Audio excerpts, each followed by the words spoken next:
It's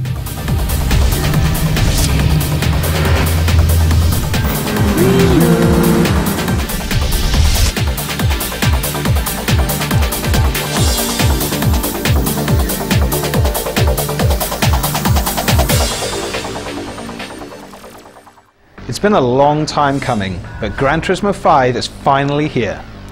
Polyphony Digital's latest real driving simulator brings a number of new features to the series, but it also recycles a lot of content.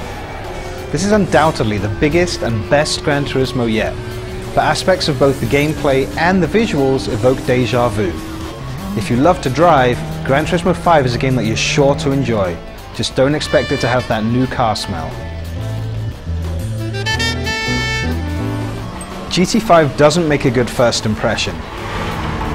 There are lengthy load and install times, the menus are unwieldy, and most of the cars you encounter early in the GT Life career mode look really rough. They're supposed to be used cars, but they don't look rough because they have faded paintwork, rust spots, or bumpers that have clearly seen some action. They just look rough because, sadly, they look much the same as they did on the PS2.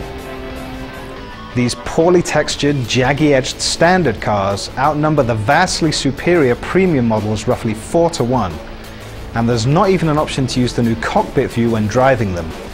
Fortunately, even the standard cars are a lot of fun to drive, and if you're a newcomer to simulation-style racing games, you'll find that GT5 is very accessible. A number of the game's driving aids are switched on by default, so if you're a veteran of the series, you might want to turn them off, or at least tone some of them down a bit. If you're finding the game too difficult though, the new skid recovery force option makes things much easier by automatically giving your wheels extra grip when they start to slip.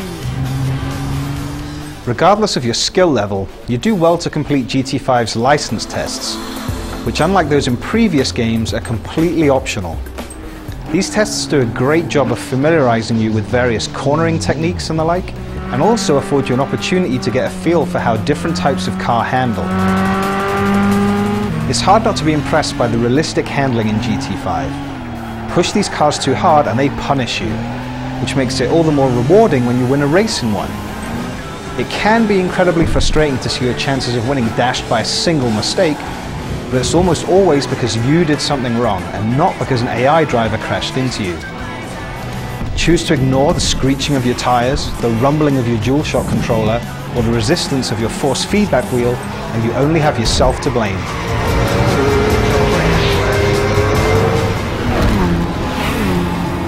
The GT Life career mode that you'll probably spend most of your time in is comprised of a number of different event types.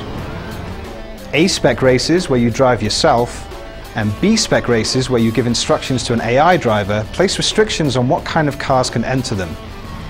These restrictions are lax enough that you can win just by using the best car on the grid for the most part, but they do get very challenging towards the end when that's rarely an option.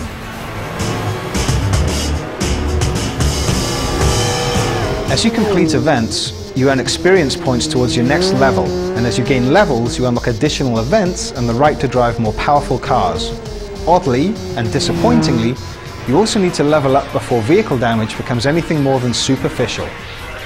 Because of this, there's a chance that you might beat the entire GT Life mode without ever seeing a car get really beaten up, even if you go out of your way to crash at high speeds.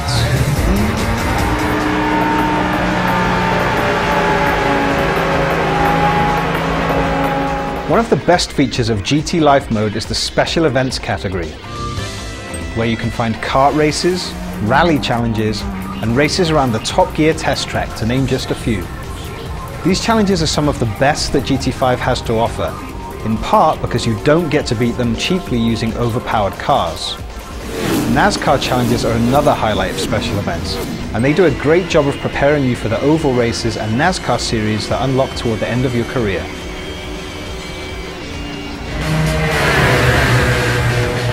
Outside of GT Life, there's an arcade mode where you can set up custom races at any time and where you can play split screen with a friend.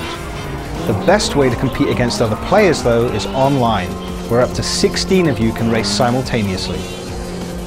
There's no noticeable lag in online races, and GT5 smartly deals with anyone who thinks it's hilarious to drive backwards or park their car across the track by making them translucent and possible for others to pass through. Furthermore, as the host of an online session, You have numerous options with which to customize your races, including a really good one that temporarily reduces power to the engines of anyone who collides with another racer or a barrier. This option gives everyone a great incentive to race properly, which makes online sessions a lot more fun. The only major weakness of GT5's online offering is that it's not nearly as easy as it should be to find sessions that you want to join. There's no automatic matchmaking whatsoever, so the only way to find a game is to pull up a list of lobbies that aren't already full and choose one. There's not even a good way to filter your search by, for example, the maximum power or level of the cars being used. The only filters you get are the course being raced, the region that the host is playing in, and whether use of the skid recovery force option has been disallowed. Worse still, the only system in place for inviting friends to sessions that you're playing in is to send them a 20-digit code that they then have to type in. There are some real gems amongst the 1,000+ cars on the roster, though for everyone that's exciting there are several that might make you wonder why they're even included. You can try to ignore cars that you have no interest in, of course, just as you can do your best to drive only premium vehicles. But less desirable and standard rides are everywhere. Even if you avoid buying them, you end up racing against them. It's not just the standard cars that disappoint visually. Many of the tracks in the game are also recognizable from earlier games, and while they clearly look a lot better in GT5, they're still not up to the standards being set elsewhere in the genre. Clearly, Gran Turismo 5 has its fair share of problems, but if you've ever fantasized about a Ferrari or dreamt of driving at Daytona, Gran Turismo 5 is a game that you're sure to get a lot out of. This is simultaneously the most accessible Gran Turismo game yet, and the most uncompromisingly realistic driving game on a console to date. It's unfortunate that much of what makes Gran Turismo 5 so great is under the hood, rather than on display for everyone to see. But if forced to choose, a powerful engine trumps a perfect paint job every time.